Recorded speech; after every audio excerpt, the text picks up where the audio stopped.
গাড়ির পেছনের ছিটে আফরিনের মাথাটা আমার কোলে রাখা, ওর রক্তে আমার হাত, গায়ের অ্যাপ্রন সব ভিজে লাল হয়ে গেছে। আমি এক হাত দিয়ে ওর কবজির বাঁধনটা আরো শক্ত করে চেপে ধরে আছি যাতে আর এক ফোঁটা রক্ত অপচয় না হয়। সায়ান পাগলের মতো গাড়ি চালাচ্ছে, ওর চোখ দিয়ে অনবরত পানি পড়ছে আর বারবার লুকিং গ্লাসে আমাদের দিকে তাকাচ্ছে। সায়ান তীব্র হাহাকার গলায় বলল, আফরা ও বাঁচবে তো? আমার বাচ্চার কোনো ক্ষতি হবে না তো? আমি ওর কথার কোনো উত্তর দিলাম না। সায়ানের এই কান্না এখন আমার কাছে বড্ড অভিনয় মনে হচ্ছে। ও যদি সত্যি এদের ভালোবাসতো তবে এত বড় একটা জঘন্য খেলায় মেতে উঠতো না। এখন ও নিজের পাপের পরিণতি দেখে ভয় পাচ্ছে। হাসপাতালে পৌঁছানোর সাথে সাথে স্ট্রেচার নিয়ে ইমার্জেন্সি ডাক্তার আর নার্সরা ছুটে এলেন। আফরিনকে ওটিতে ঢোকানো হলো। আমি বাইরে করিডোরে দাঁড়িয়ে রইলাম। একটু পর ওটি থেকে ডক্টর রেদওয়ান বের হয়ে এলেন। উনি আমার পরিচিত সিনিয়র কলিগ। উনি আমার দিকে তাকিয়ে গম্ভীর মুখে বললেন, ডক্টর আফরা, পেশেন্টের কন্ডিশন খুব ক্রিটিক্যাল। টেন্ডন কেটে গেছে, প্লাস্টিক সার্জারি লাগবে। কিন্তু তার চেয়ে বড় সমস্যা হলো প্রচুর ব্লাড লস হয়েছে। ইন্টারনাল ব্লিডিং এর কারণে পেটের বাচ্চার উপর মারাত্মক প্রেসার পড়ছে। ইমিডিয়েট রক্তের ব্যবস্থা করতে হবে। সায়ান ওনার হাত চেপে ধরে বলল, স্যার আমার ব্লাড গ্রুপ তো বি পজিটিভ। ওর ব্লাড গ্রুপ কি? আমি এখনই ব্লাড ব্যাংকে যাচ্ছি। ডক্টর পারভেজ বললেন, পেশেন্টের ব্লাড গ্রুপ ও নেগেটিভ। এটা অত্যন্ত রেয়ার গ্রুপ। আমাদের ব্লাড ব্যাংকে এখন এই মুহূর্তে স্টক নেই। আপনাদের পরিচিত কেউ থাকলে আধা ঘন্টার মধ্যে ব্যবস্থা করুন, নইলে মা আর বাচ্চা দুজনেই ঝুঁকিপূর্ণ। ও নেগেটিভ শুনে সায়ানের হাত পা যেন অবশ হয়ে গেল। ও দেয়ালে পিঠ ঠেকিয়ে মেঝেতে বসে পড়লো। ও পাগলের মতো ফোন বের করে বিভিন্ন জায়গায় কল করতে লাগলো। কিন্তু এই দুপুরের মধ্যে মুমূর্ষু রোগীর জন্য ওর নেগেটিভ রক্ত জোগাড় করা চারটিখানি কথা না। ও নিজের চুলে টান দিতে দিতে ফুপিয়ে কেঁদে উঠলো। ও বুঝতে পারছে ওর একটা ভুলের জন্য আজ দুটো জীবন পৃথিবীর আলো থেকে চিরতরে হারিয়ে যেতে বসেছে। আমি সায়ানের এই অসহায় অবস্থার দিকে কিছুক্ষণ তাকিয়ে রইলাম। তারপর ওর সামনে গিয়ে দাঁড়ালাম। অত্যন্ত ঠান্ডা আর শান্ত গলায় বললাম, রক্তের জন্য তোমাকে আর ছটফট করতে হবে না সায়ান। আফরিনের ব্লাড গ্রুপ ও নেগেটিভ আর আমার ব্লাড গ্রুপ ও নেগেটিভ। আমার কথা শুনে সায়ান ঝট করে মাথা তুলে তাকালো। ওর চোখ দুটো বিস্ময় আর অপরাধ বোধে বড় বড় হয়ে গেল। যে স্ত্রীর সাথে ও গত 1 বছর ধরে বিশ্বাস ভঙ্গ করেছে, যাকে ও তিলে তিলে ঠকিয়েছে, আজ সেই স্ত্রী ওর দ্বিতীয় পক্ষের সন্তান আর তার মাকে বাঁচাতে নিজের রক্ত দিতে প্রস্তুত। ও কাঁপতে কাঁপতে বলল, আফরা তুমি? আমি ওর দিকে তাকিয়ে এক টুকরো শীতল হাসি হাসলাম আর বললাম, সায়ান আমি এই রক্ত সায়ানের দ্বিতীয় বউকে বাঁচাতে দিচ্ছি না। আমি রক্ত দিচ্ছি একজন ডক্টর হিসেবে আমার পেশেন্টকে বাঁচাতে, আর একজন মা হিসেবে অন্য একজন মায়ের ভেতরের অবুঝ সন্তানটাকে বাঁচাতে। তোমার পাপের ভাগিদার এই নিষ্পাপ মেয়েটা আর ওর বাচ্চা হতে পারে না। আমি এক মুহূর্ত আর নষ্ট না করে ডক্টর রেদওয়ানের দিকে তাকিয়ে বললাম, ভাইয়া প্রসিডিউর রেডি করুন, আমি ডোনার। ওটির পাশে বেডে আমাকে শোয়ানো হলো। আমার ডান হাতের নিডল ফুটিয়ে যখন রক্ত নেওয়া শুরু হলো, আমি পাইপের ভেতর দিয়ে বয়ে যাওয়া লাল রক্তটার দিকে তাকিয়ে রইলাম।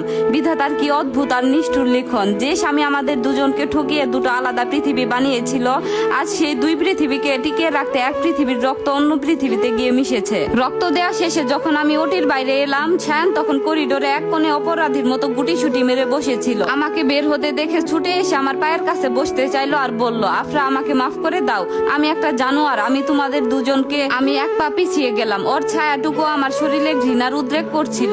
আমি ব্যাগটা কাঁধে নিয়ে অত্যন্ত দৃঢ় গলায় বললাম, সায়ান আফরিনের শরীরে এখন আমার রক্ত বইছে। এই রক্ত দেওয়ার মাধ্যমে আমি আফরিন আর ওর বাচ্চার জীবনটা তোমার কাছ থেকে আজীবনের জন্য কিনে নিলাম। তুমি তোমার এই পাপের ঋণ কোনোদিন শোধ করতে পারবে না। আফরিন সুস্থ হওয়া মাত্রই আমার লয়ার পারভেজ ভাই তোমার কাছে ডিভোর্স পেপার পাঠাবেন। আদিবের কাস্টাডি আর হাসপাতালের বিল সহ আফরিনের সমস্ত দায়িত্ব তোমাকে আইনত ভাবে বুঝিয়ে দিয়ে আমি আমার পৃথিবী আলাদা করে নেব। সায়ান পাথরের মতো দাঁড়িয়ে রইল। ওর মুখ থেকে কোনো শব্দ বের হলো না। ও বুঝতে পেরেছে ও দুটো নৌকা তো বাঁচাতে পারলোই না, উল্টো মাঝ নদীতে দাঁড়িয়ে ও এখন সম্পূর্ণ একা আর নিঃস্ব। রক্ত দেওয়ার পর শরীরটা বেশ দুর্বল লাগছিল, কিন্তু মনের ভেতর যে মানসিক জোর কাজ করছিল তার থেকে এই শারীরিক ক্লান্তি কিছুই না। ওটি থেকে আফরিনকে যখন ভিআইপি কেবিনে শিফট করা হলো, ডক্টর রেদওয়ান এসে পিঠ চাপড়ে বললেন, টাইমলি ব্লাডটা পাওয়ায় মা আর বাচ্চা দুজনেই এখন out of danger. Afra you did a great job. আমি একটা স্বস্তির নিঃশ্বাস ফেললাম। কেবিনের দরজার কাছ দিয়ে তাকালাম। আফরিন তখনও আচ্ছন্ন হয়ে শুয়ে আছে। ওর চোখে মুখে এক পৃথিবীর ক্লান্তি। আর সায়ান করিডোরে এক কোনায় অপরাধীর মতো দাঁড়িয়ে আছে। ও আমার দিকে আসার সাহস পাচ্ছিল না, শুধু দূর থেকে হাত জোর করে কৃতজ্ঞতা জানাচ্ছিল। ওর এই চোরের মতো চাউনি দেখে আমার শুধু করুণাই হলো। পরদিন সকালে আফরিনের জ্ঞান পুরোপুরি ফিরলো। আমি রাউন্ডে যাওয়ার বাহানায় ওর কেবিনে ঢুকলাম। সায়ান তখন কেবিনের বাইরে দাঁড়িয়েছিল। ওকে আমি ভেতরে ঢোকার অনুমতি দেইনি। আমাকে কেবিনে ঢুকতে দেখে আফরিনের ফ্যাকাশে চোখের কোণ বেয়ে জল গড়িয়ে পড়লো। ও নিজের ব্যান্ডেজ করা হাতটা নিয়ে বিছানায় উঠার চেষ্টা করতে আমি ওর পাশে গিয়ে বসলাম। ও আমার একটা হাত শক্ত করে চেপে ধরে হু হু করে কেঁদে উঠলো। আফরিন বলতে লাগলো, ম্যাম আমাকে মাফ করে দিন, আমি জানতাম না সায়ান বিবাহিত। আমি যদি জানতাম উনার একটা সুন্দর সংসার আর একটা বাচ্চা আছে, আমি কখনোই উনার জীবনে আসতাম না। আমি আপনার কাছে অপরাধী ম্যাম, আপনার সাজানো সংসারটা আমি। এসব বলে আফরিন কান্নায় ভেঙে পড়লো। ওর পুরো শরীর কাঁপছিল। আমি ওর মাথায় হাত বুলিয়ে দিলাম, ওর চোখের জলটা আলতো করে মুছে দিয়ে অত্যন্ত মায়াবী গলায় বললাম, কেঁদো না আফরিন, শান্ত হও, তোমার পেটের বাচ্চার উপর চাপ পড়বে। আর একটা কথা সবসময় মনে রাখবে, তুমি আমার কাছে কোনো অপরাধ করোনি, তুমি পরিস্থিতির শিকার। এখানে সব দোষ সায়ানের, ও নিজের লোভ আর চতুরতা দিয়ে আমাদের দুজনকে অন্ধকারে রেখেছিল। তুমি তো সরল বিশ্বাসে ওকে ভালোবেসেছো, তাই নিজেকে আর অপরাধী ভেবো না। আমার কথা শুনে আফরিন আরো বেশি অপরাধ বোধে ভুগতে লাগলো। ও বলল, ম্যাম সায়ানের দেওয়া ওই ধানমন্ডির ফ্ল্যাট, টাকা পয়সা কিচ্ছু আমার চায় না। আমি সুস্থ হয়ে টাঙ্গাইলে আমার বাবা মার কাছে চলে যাব। এই পাপের ছায়া আমি আমার সন্তানের উপর পড়তে দেব না। আমি আফরিনের হাত দুটো নিজের হাতের মুঠোয় নিলাম, ওর চোখের দিকে তাকিয়ে দৃঢ় মমতাময়ী গলায় বললাম, না আফরিন, তুমি কোথাও যাবে না। আমি চাই তুমি সায়ানের কাছেই থাকো, তোমার সন্তানের জন্য। সায়ানের প্রতি আমার সমস্ত ভালোবাসা, শ্রদ্ধা আর অধিকার কাল রাতেই শেষ হয়ে গেছে। আমি সায়ানকে ডিভোর্স দেওয়ার ব্যবস্থা করব। পারভেজ ভাই অলরেডি পেপারস রেডি করেছেন, কিন্তু আমি কখনোই চাই না তোমার নিষ্পাপ বাচ্চা পৃথিবীর আলো দেখার আগে তার বাবাকে হারাক। বাবার অধিকার থেকে ও কেন বঞ্চিত হবে? আফরিন স্তব্ধ হয়ে আমার দিকে তাকিয়ে রইল। ও যেন বিশ্বাসই করতে পারছিল না যে একজন প্রথম স্ত্রী এত উদার হতে পারেন।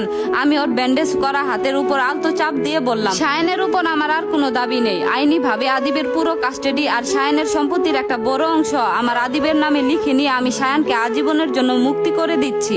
সায়ান এখন থেকে শুধুই তোমার আর তোমার বাচ্চার।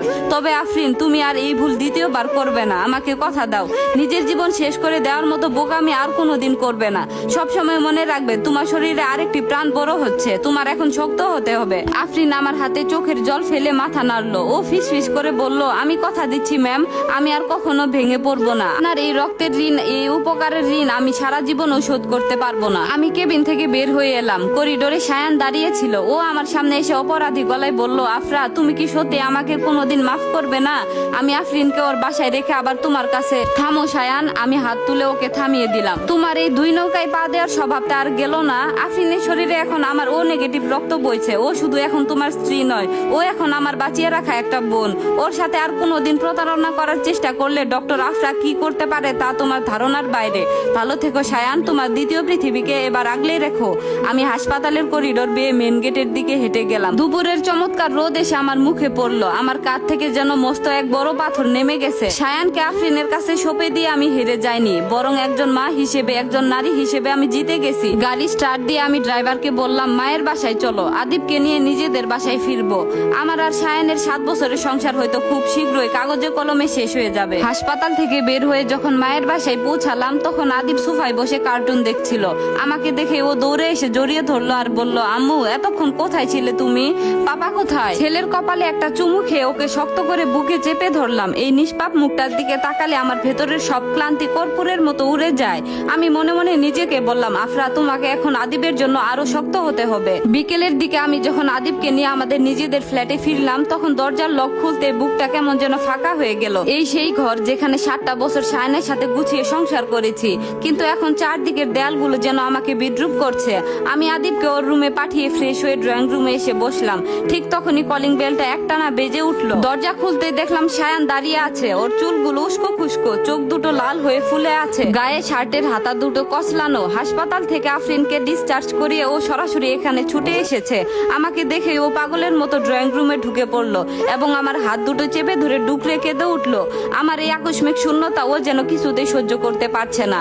সায়ান বলল, আফরা, আমি শেষ হয়ে গেছি, প্লিজ আমাকে এভাবে তাড়িয়ে দিও না। আমি এই পরিণতি জীবনও আশা করিনি। আফরা, আমি একটা জঘন্য ভুল করে ফেলেছি, আমাকে মাফ করে দাও। সায়ান সোফার পাশে হাঁটু গেড়ে বসে বাচ্চাদের মতো কাঁদতে লাগলো। ওর এই কান্না দেখে আমার এতটুকুও মায়া হলো না, বরং তীব্র এক ঘৃণা জন্ম নিল। আমি ঝটকা মেরে ওর হাত থেকে নিজের হাতটা সরিয়ে নিলাম। হালকা চিৎকার করে অবজ্ঞার গলায় বললাম, তোমাদের মতো পুরুষের কাছে সব সম্ভব সায়ান, আমার সামনে আর এত অভিনয় করতে হবে না। সায়ান আমার পা জড়িয়ে ধরার চেষ্টা করলো আর বলল, এটা অভিনয় না আফরা, আমি আদিবকে ছাড়া কিভাবে থাকবো? আদিবকে না দেখলে আর আদিবও থাকতে পারবে না আমাকে ছাড়া। আমার ছেলেটাকে ছাড়া আমি এক মুহূর্ত বাঁচবো না। ও আমার কলিজা, তুমি আইনি ভাবে আমার থেকে ওকে কেড়ে নিও না। আমি এক পা পিছিয়ে গেলাম। সোজা হয়ে দাঁড়িয়ে ওর চোখের দিকে তাকিয়ে চাবুকের মতো ধারালো গলায় বললাম, আদিবের জন্য এত টান কোথা থেকে এলো সায়ান? যখন অন্য একটা মেয়ের বুকে নিজের স্বপ্ন গড়েছিলে তখন আদিবের কথা মনে ছিল না? শোনো শোনো সায়ান, এই একটা ফ্ল্যাট আর আমাদের বাচ্চার সমস্ত দায়িত্ব আমি একাই নেব। আমার আদিবকে বড় করার জন্য তোমার কোনো দয়ার প্রয়োজন নেই, আর তোমার ছায়াও আমি ওর উপর পড়তে দেব না। সায়ান ফুপিয়ে উঠে বলল, কিন্তু আফরিনের কি হবে? ও তো এখন অপরাধ বোধে মরছে, ও তো নিজেকে শেষ করতে চেয়েছিল। আমি বললাম, আফরিনের পাশে এখন তোমাকে দাঁড়াতে হবে সায়ান। আমি একটা দীর্ঘশ্বাস ফেলে বারান্দার দিকে তাকালাম। একজন নারী কখনো তার স্বামীর ভালোবাসা ভাগ দিতে পারে না। স্বামীকে ভাগ করা থেকে আলাদা থাকা অনেক শান্তি, অন্তত চোখের সামনে তো পড়বে না। আমি চাই না যে মেয়েটা তোমার জন্য, তোমার ভালোবাসার জন্য নিজের পরিবার পর্যন্ত ছেড়ে এসেছে, সেই ভালোবাসায় আমি ভাগ বসাতে পারবো না সায়ান। আমি অন্তত এতটা নিষ্ঠুর নয়। ভালো থেকো। আমার শেষ কথাগুলো শুনে সায়ানের কান্নার আওয়াজটা যেন গলার ভিতর আটকে গেল। ও বুঝতে পারলো ডক্টর আফরা কখনো ওর জীবনে ফিরবে না। ও মাথা নিচু করে ভাঙা পায়ে আমাদের এই 7 বছরের চেনা ঘর থেকে চিরতরে বের হয়ে গেল। 6 মাস পর ধানমন্ডির সেই ফ্ল্যাটের বারান্দায় এখন একটা মিষ্টি সকালে রোদ এসে পড়েছে। আফরিনের পেটের সন্তানটা এখন পৃথিবীর আলো দেখার অপেক্ষায়। ও এখন অনেক সুস্থ, মানসিক ভাবেও শক্ত। সায়ান অফিস থেকে ফিরে আফরিনের পাশে এসে বসলো। সায়ানের চোখে আগের মতো সেই চতুরতা বা অহংকার আর নেই। সেখানে এখন শুধু এক অদ্ভুত শান্ত বিষাদ। ও আফরিনকে আগলে রেখেছে সত্যি, কিন্তু ওর মনটা যেন অন্য এক শূন্যতায় প্রতিনিয়ত পুড়ছে। আফরিন সায়ানের হাতটা ধরে সান্ত্বনা দেওয়ার চেষ্টা করে। সায়ান আফরিনের দিকে তাকিয়ে হাসার চেষ্টা করে, কিন্তু সেই হাসির আড়ালে আদিব আর আফরাকে হারানোর এক আজীবন দীর্ঘশ্বাস লুকিয়ে থাকে। ওদিকে আমার নিজের ক্লিনিকে চেয়ারে বসে আমি জানালার বাইরে নীল আকাশটার দিকে তাকালাম। টেবিলের উপর রাখা পারভেজ ভাইয়ের পাঠানো ডিভোর্সের ফাইনাল পেপারস গুলোতে আজ সকালে সই করে দিয়েছি। আইনি ভাবে এখন আমি সম্পূর্ণ মুক্ত। আদিব এখন একটা নামী স্কুলে ভর্তি হয়েছে। ও নিজের মতো করে বড় হচ্ছে। আমার একদিনের চেনা পৃথিবীটা ভেঙে চুরমার হয়ে গেছে সত্যি, কিন্তু অন্য এক অসহায় মেয়ের পৃথিবী আজ আমারই দেওয়া রক্তে বেঁচে আছে। স্বামীকে অন্য নারীর সাথে ভাগ করে প্রতিদিন তিলে তিলে মরার চেয়ে নিজের আত্মসম্মান আর সন্তানকে বুকে নিয়ে মাথা উঁচু করে বাঁচা অনেক বেশি শান্তি। বিকেলের চমৎকার রোদে গাড়ি স্টার্ট দিয়ে আমি স্কুলের দিকে রওনা হলাম আদিবকে আনতে। আমার নিজের তৈরি করা এক নতুন স্বাধীন আর সুন্দর পৃথিবীতে আমি আজ থেকে হাসি মুখে পথ চলতে শুরু করলাম। এই গল্পটি এখানে শেষ। সম্পূর্ণ গল্পটি শুনে আপনাদের কেমন লাগলো অবশ্যই জানাবেন। ধন্যবাদ।